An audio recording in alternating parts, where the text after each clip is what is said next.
Selamat datang kembali di channel Oyen GG. Di video kali ini kita akan melanjutkan cerita Donghua, Battle Trout the Heaven. Ayo langsung aja ke alurnya. Pada saat ini, Xiaoyan bersembunyi di sebuah gua, istirahat sebentar. Selama puncak ini tidak dihancurkan, atau jika itu tidak didekati, hampir sulit untuk menemukan Xiaoyan. Namun, mereka tahu bahwa Xiaoyan berada di hutan batu ini, dan daerah sekitarnya benar-benar terkepung. Lebih dari selusin orang mencari jejak Xiaoyan di hutan batu ini, dan hanya masalah waktu sebelum mereka menemukan Xiaoyan. Apa yang harus saya lakukan sekarang? Wusan bertanya dengan cemas. Ada terlalu banyak orang. Jika kamu menghadapi mereka secara langsung, tidak ada peluang untuk menang. Jika kamu bergerak, kata Xiaoyan. Leji tidak berbicara. Dia sepenuhnya mematuhi pengaturan Xiaoyan. Tidak peduli apa, dia memiliki kepercayaan 100% pada Xiaoyan. Pada saat ini, sidik jari Xiaoyan berubah dengan cepat. Api dan guntur di tubuhnya melonjak liar, dan lapisan jejak perlahan muncul di bawah kakinya.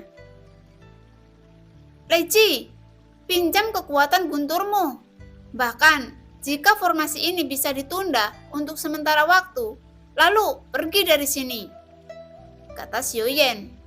Leji mengangguk, dan kekuatan guntur melonjak keluar darinya. Pada saat ini, ada raungan di luar, dan orang-orang ini benar-benar berencana untuk membalikkan tempat ini. Keluar! Dengan ledakan keras, gua tempat Xiaoyan dan yang lainnya berada di ledakan, dan sosok ketiganya segera terlihat di depan semua orang. Mereka di sini!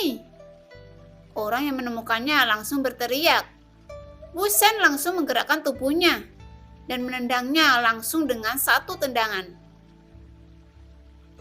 Begitu suara itu jatuh, dia mendengar suara derap, dan tiba-tiba orang-orang berkumpul, menatap Xiaoyan dengan mata membunuh, tetapi itu membuat mereka mudah ditemukan. Ini benar-benar menarik. Anda telah memprovokasi begitu banyak tim sekaligus. Saya harus mengatakan bahwa keberanian Anda nyata. 2 dewa pertempuran bintang 6 dan 1 dewa pertempuran bintang 5. Saya tidak tahu dari mana keberanian itu berasal. Susiuran perlahan melangkah maju, menatap Xiaoyan. Ketiga orang ini membuang banyak waktu mereka. Bahkan jika kamu menyerahkan kristal sumber pada saat ini, kamu tidak dapat menghindari kematian.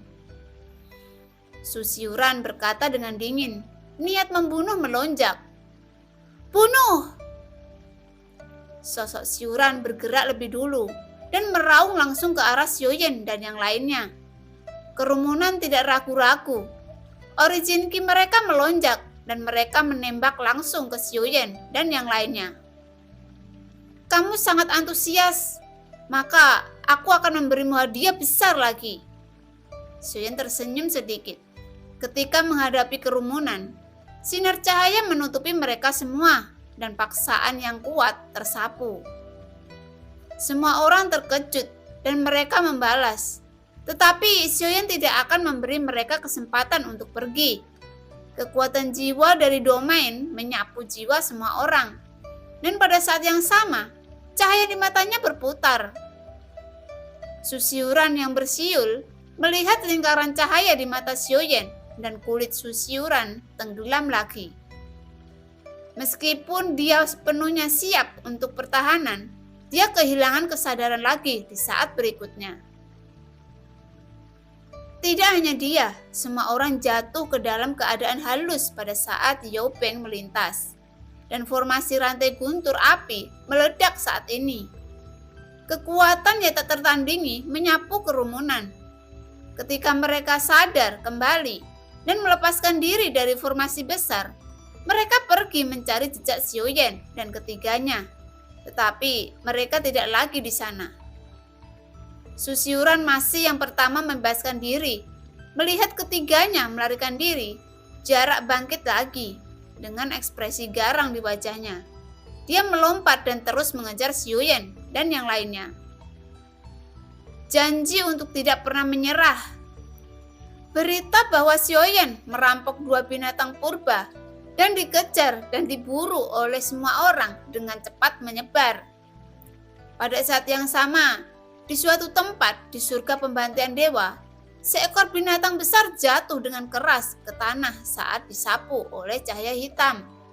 Dan kristal sumbernya perlahan muncul dan dibawa ke dalam sakunya. Binatang buas ini bukan binatang buas biasa, itu juga binatang buas kuno.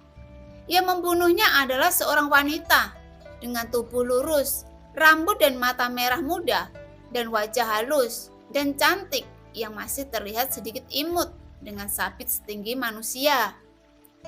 Dan di sampingnya ada juga seorang wanita berdiri. Dibandingkan dengan dia, wanita itu terlihat lebih cantik dengan sepasang mata air yang berkedip dan cerdas. Meskipun dia mengenakan gaun yang sederhana dan elegan, sulit untuk menyembunyikan temperamennya yang mulia. 3.000 sutra cinta diikat sesuka hati oleh pita lavender. Kurva lembut dan bergerak bertiup angin, dan sutra biru berkibar, mengungkapkan sedikit makna berdebu, seperti abadi, halus dan bergerak. Yueli, 3 kepala telah terbunuh, dan kristal sumber sudah cukup untuk diserap ibumu. Wanita itu berkata perlahan. Bu, jangan khawatir. Saya akan pergi dan bertanya di mana ayahku. Jika mereka tidak mengatakan yang sebenarnya, aku akan memenggal kepala mereka. Wanita berambut merah muda yang berbicara telah tumbuh dewasa, tetapi kekanak-kanakan di wajahnya belum hilang. Ini adalah semacam ketidaktahuan tentang urusan dunia, atau dengan kata lain, dia selalu mempertahankan kepolosannya. Hanya saja ketika dia berbicara, itu memancarkan kecemburuannya, membuat orang gemetar. Dan wanita berbaju imut yang berbicara itu adalah Xiao Yueli yang telah dewasa. Dan wanita yang masih terlihat cantik di samping Xiao Yueli adalah ibunya, Sun Er. Tanyakan saja dengan jelas, berapa kali ibumu mengatakan bahwa anak perempuan tidak boleh mudah membunuh? Sun Er memberi penjelasan. Xiao Yueli cemberut dan tidak berani membantah. Pada saat ini, ada 5 atau 6 orang di samping mereka. Semua menatap Sun Er dengan ketakutan. Jika kamu tidak dapat menemukannya, lupakan saja. Tetapi jika kamu ingin membunuh ayahku, bahkan jika ibuku tidak mengizinkannya, aku tidak akan membiarkanmu pergi. Yueli menatap orang-orang yang ketakutan dan berteriak pelan. Melihat beberapa orang yang tidak berbicara, Yueli mengepalkan sabit kematian di tangannya. Matanya tenggelam, dan dia melihat sinar merah muda di matanya. Dewa, aku menemukannya. Selamatkan nyawanya. Pemimpin itu segera berkata dengan gemetar. Mereka dikejar oleh sekelompok orang, tidak jauh dari sini, tepat di Tenggara. Pria terkemuka berkata, mata Yueli suram. Sudah berapa kali aku mengatakan ini? Jangan panggil aku dewa, panggil aku ratu. Yueli berkata, tiba-tiba sebuah dominasi meledak darinya. Semua orang gemetar. Kerumunan ini bukan orang lain, itu adalah istana ular yang menawarkan hadiah kepada Xiuyan. Alasan mengapa istana ular mereka tidak pergi mencari Xiuyan untuk pertama kalinya, alasannya adalah ini, mereka ditangkap oleh iblis ini. Ya permaisuri, beberapa orang tidak berani membantah. Jelas bahwa orang-orang ini telah menderita kesulitan Yueli dan mereka sangat ketakutan.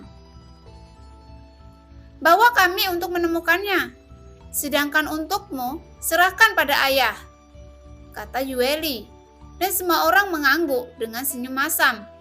berpikir bahwa selama mereka bisa keluar dari cakar Yueli, apapun bisa dilakukan. Setelah selesai berbicara, beberapa orang berubah menjadi cahaya dan hanyut.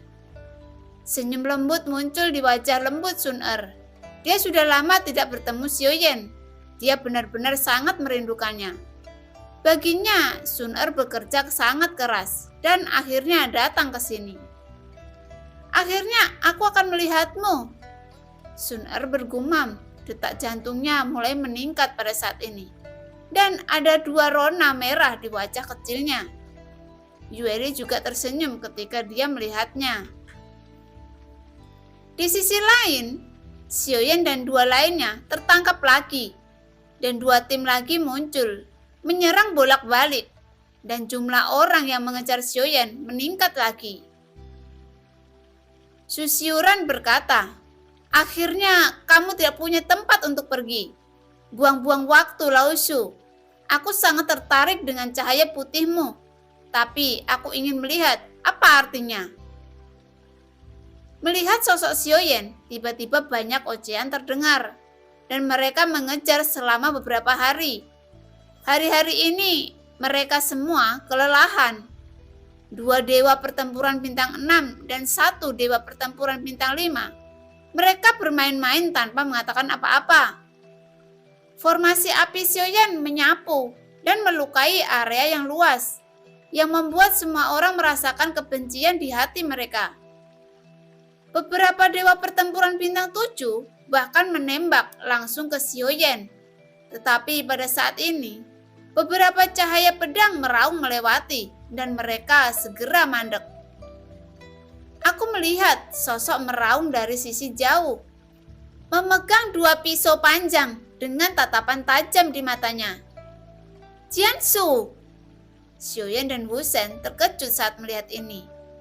Maaf, aku terlambat. Jiansu datang ke sisi Xiaoyan. Situasi ini agak buruk. Saya khawatir Anda berada di sini pada waktu yang salah. Diperkirakan akan ada pertempuran. Xiaoyan tertawa. Itu benar. Periksa kekuatan pedang hantuku. Jiansu berkata. Melihat bahwa pisau panjang di tangan kirinya jelas berubah. Dan ada roh jahat yang kuat di pisau panjang itu. Setelah semua orang melihat Jiansu, mereka semua tersenyum dingin. Aku pikir bala bantuan apa yang telah tiba. Ternyata hanya dewa bintang 7 pada tahap awal. Dan sekarang situasinya tampaknya tidak berubah. 1 dewa bintang 7 tahap awal, 2 dewa bintang 6, dan dewa bintang 5. Kamu akan mati hari ini. Su Xiuran mencibir. Orin Jin Kim melonjak di samping itu. Lebih dari selusin dewa pertempuran bintang 7 mengelilingi mereka. Ketika mereka muncul, mereka tampaknya ditinggalkan dengan bayangan psikologis oleh formasi api rantai guntur Xiaoyan. Dan mereka semua tampak berhati-hati. Menderita sampai mati. Berani mengambil sesuatu dari 7 cahaya dunia hebat kami. Dan bahkan tidak melihat berapa banyak yang kamu miliki. Su Xiuran berteriak dengan marah. Dan ada beberapa orang di 7 cahaya hebat dunia. Mereka memimpin dan bergerak menuju Xiaoyan dan orang-orang berlarian menjauh. Tepat pada saat kritis ini, suara angin pecah menembus ruang dan bersiul ke ujung yang jauh. Ketika dia menoleh untuk melihat, itu adalah cahaya hitam besar. Tuar! Dengan ledakan keras, cahaya hitam bersiul dan menyapu ke arah kelompok Su Xiuran. Ekspresi semua orang berubah secara dramatis, dan mereka segera berbalik untuk melawan cahaya hitam yang memancarkan fluktuasi yang menakutkan.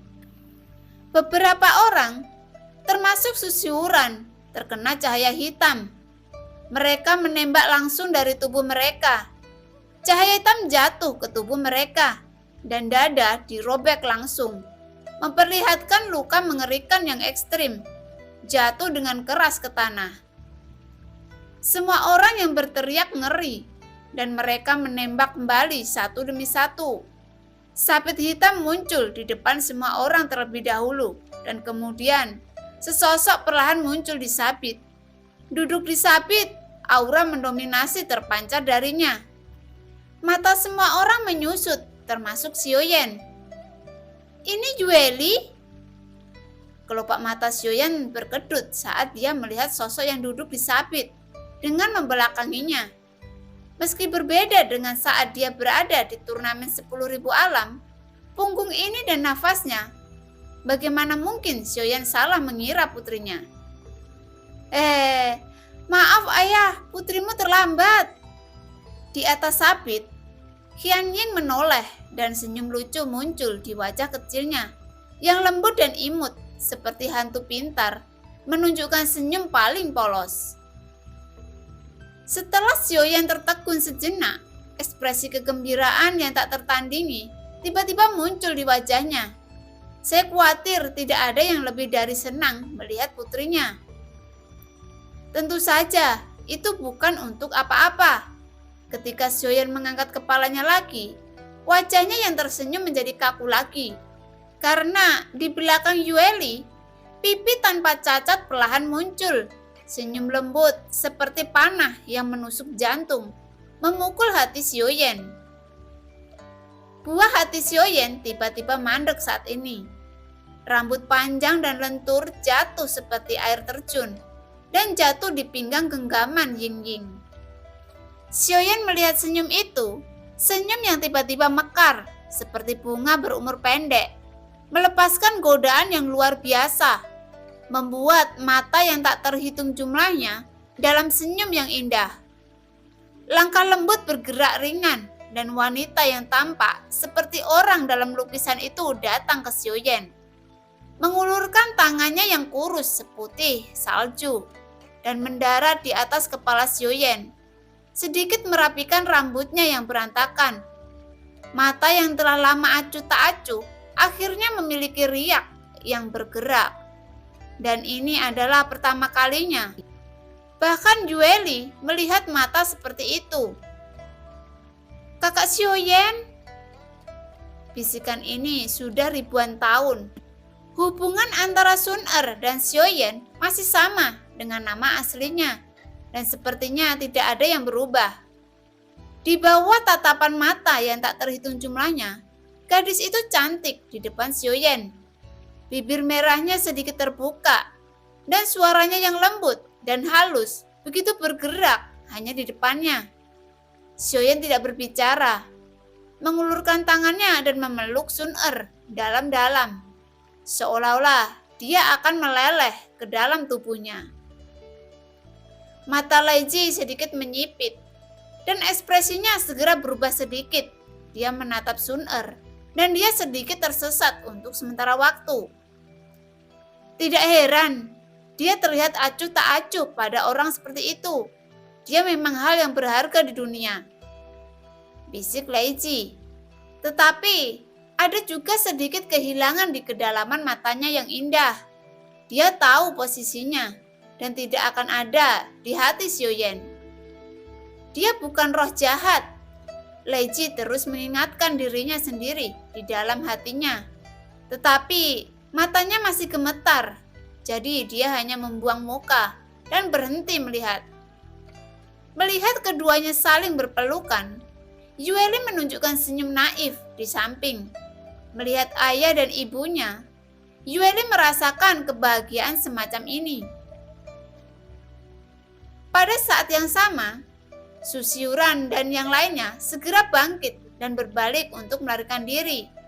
Xiao Yueli mendengus dingin. "Kamu tidak boleh bergerak dan kamu tidak boleh pergi. Jika ada yang ingin pergi, coba saja." Begitu Susiuran bergerak, suara Yueli yang sedikit dingin memasuki telinga semua orang. Susiuran sangat ketakutan sehingga tubuhnya membeku. Meskipun luka di dadanya sembuh dengan cepat, dia bahkan tidak berani bergerak pada saat ini. "Semua orang di sini tidak boleh pergi tanpa izin ayah."